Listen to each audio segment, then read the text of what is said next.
be in the lottery. And here's Satu Sutton. Clark trying to spin around her. They're able to shake free of Dallas. And back for Mitchell. 25, Howard. The air was electric the moment the Indiana Fever and Chicago Sky took the court. Everyone sensed this clash was more than just a game. Caitlin Clark, the rookie sensation lighting up the league, squared off against a seasoned physical Chicago squad.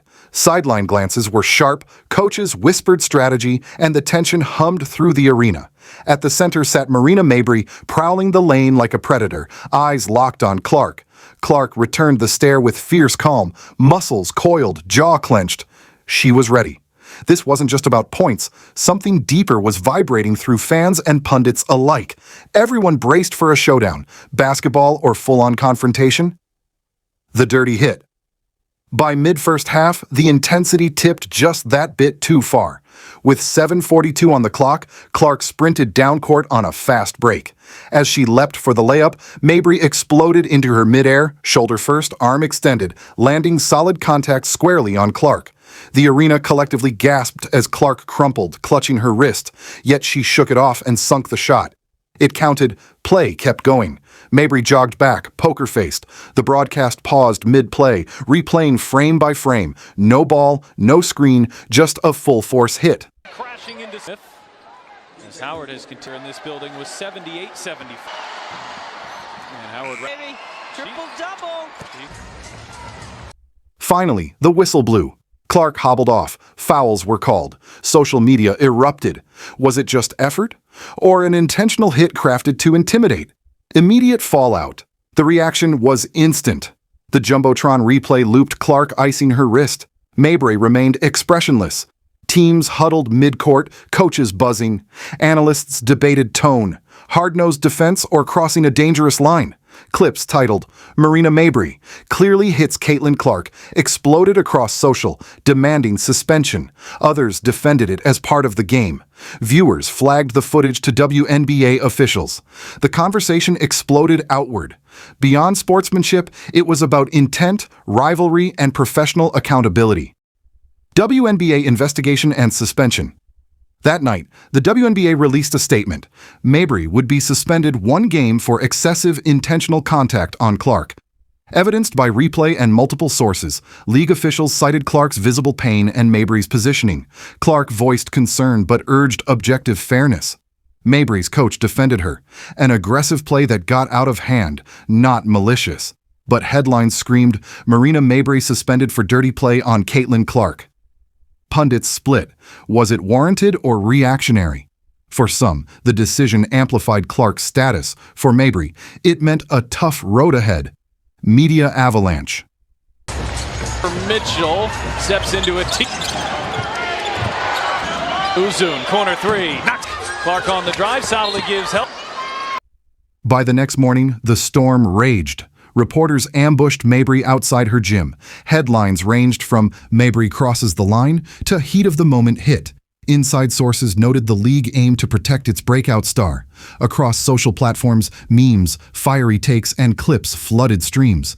Fans dissected angles, calling for stronger safety measures in big rivalries. The storyline, this incident had moved from game-time moment to league-wide reckoning. Mabrey's image hovered between aggressor and competitor, but her next move would define her future. Mabrey speaks out. 3 days later, Mabrey addressed the media, solo, honest, unfiltered. She said, I respect Caitlin and the league's call. It's fair. I play hard, but I'm not trying to hurt anyone. She continued, I went for position on the board. Contact happened. I regret Clark got hurt. I wish I could take it back. Speaking softly but firmly, she accepted the consequences. I take responsibility. I'll learn and come back stronger. Her tone shifted the narrative, softening public opinion. She added praise for Clark. She's fearless, and I respect that. Critics recast her, from calculated agitator to contrite athlete determined to earn respect on her own terms.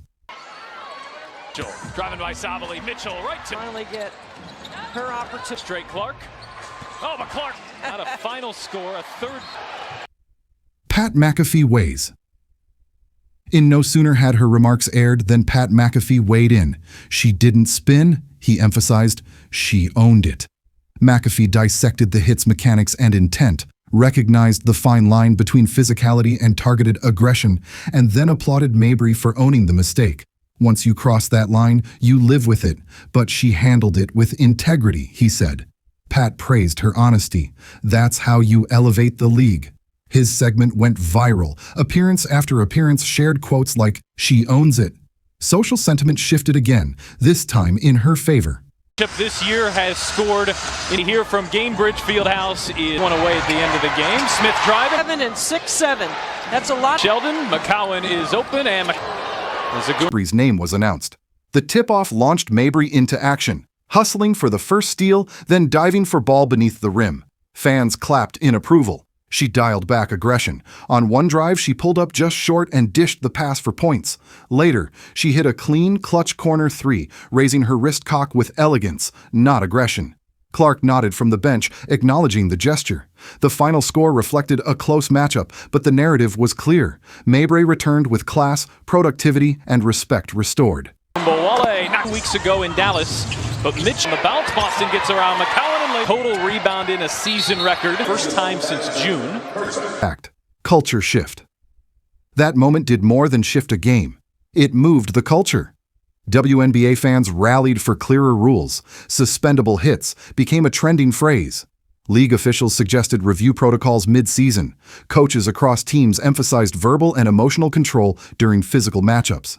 At arenas nationwide, cheers for classy plays began overshadowing boos at rough fouls. Since the Olympic break.